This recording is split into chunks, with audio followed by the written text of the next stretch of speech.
Hi, family. We're back for installment 3 of our Plan B series. Today, I'll present part 1 of creating your Plan B in a foreign country. Over the years, I've had the chance to hang out with a few smart and wealthy people.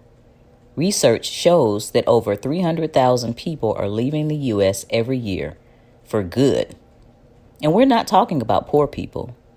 They're leaving due to taxes and tyranny. One of the things these people don't do is put all of their eggs in one basket. Even Solomon of the Bible, in his wisdom, tells us to diversify. But most people don't pay attention to Solomon's wisdom or what's currently happening in their own home country. They think everything is going to be okay.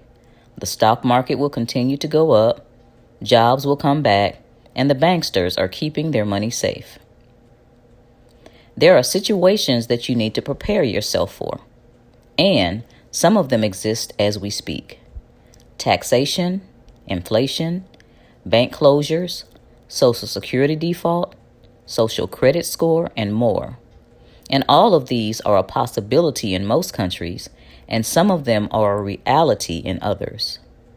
If you're one that doesn't relish in putting all of your trust in the people that run our government, you want to consider a Plan B that takes you to another country. But where do you start? You start with serious research, learning which country will be right for you.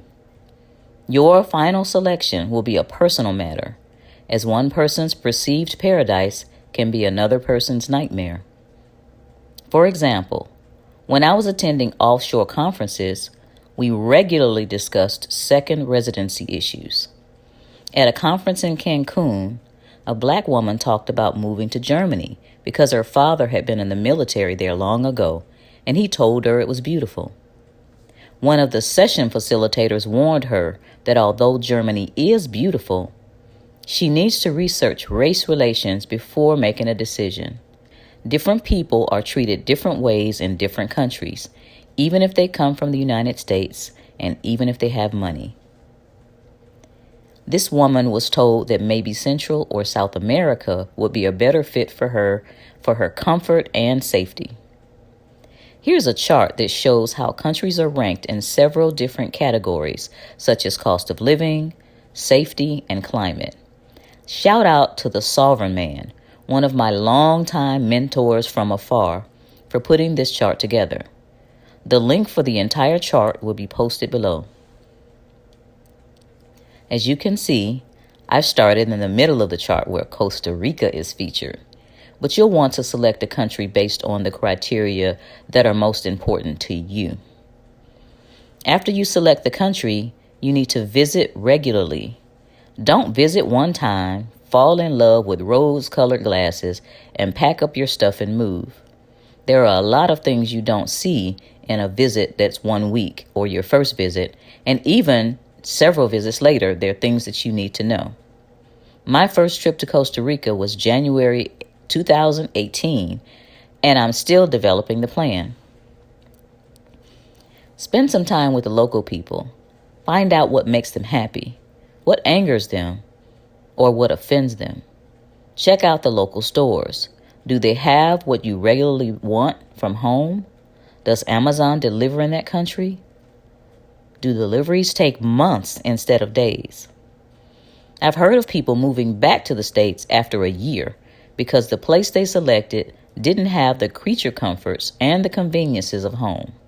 Having a Plan B in a place that is not as convenient as your home country is, in my opinion, the absolute best way to go. Why? Because if you're living in a place where things don't come as easy, then when the excrement hits the portable cooling device, you'll be fine.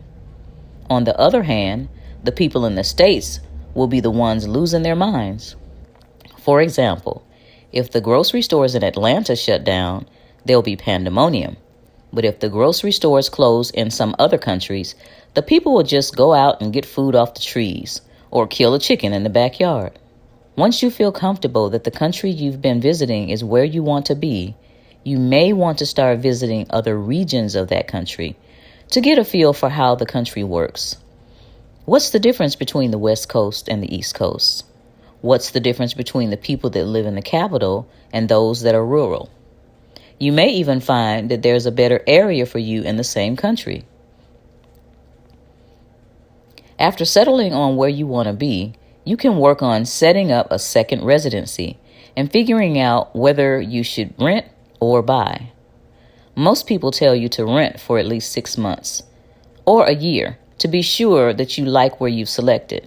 I don't like making other people rich, so buying as much land around where I'd like to be was my choice. Some people want to live in a gated community among people of their own country, and some people want to live out in the sticks with the locals. Make sure that you are secure in your choice before you make that move. You want to set up a corporation and then a bank account, because many countries don't allow you to open a bank account without first having a corporation in their country. Once you have the bank account, you may want to place as much money in that account as you're allowed.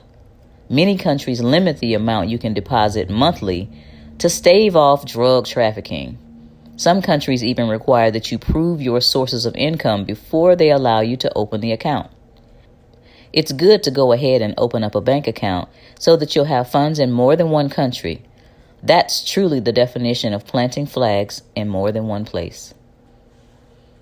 If you aren't ready to move immediately, plan to visit the country at least twice a year and spend at least 2 weeks there twice a year.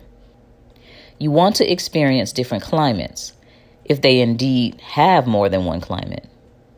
You want to also get to know the national and local holidays and celebrations. It's not good for people to come in and try to be different or change the local culture. The people love you when you come in and fit in with them. Thinking of fitting in, learn the language of your new country. I know there are universal translators out there now, but you'll feel so much better just learning the language and being able to communicate without pulling out Google Translate all the time. Sometimes it won't work, especially if you don't have internet available. So at least know the key words like please and thank you. That's it for this video.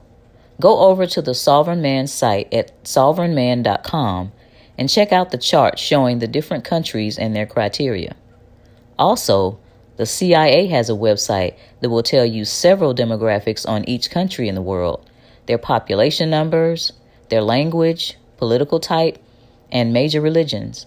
Make sure you study that website also and get even more practical information. Next time, we'll talk about obtaining residency and the things you should look forward to having to get done. Please like, share, and subscribe to my channel. And remember to go over to wakethepeople.com if you haven't already and register on my private platform so that come July 1st, you'll receive my uncensored financial teachings straight from the source. Until next time, this is Sherry Peel Jackson signing out.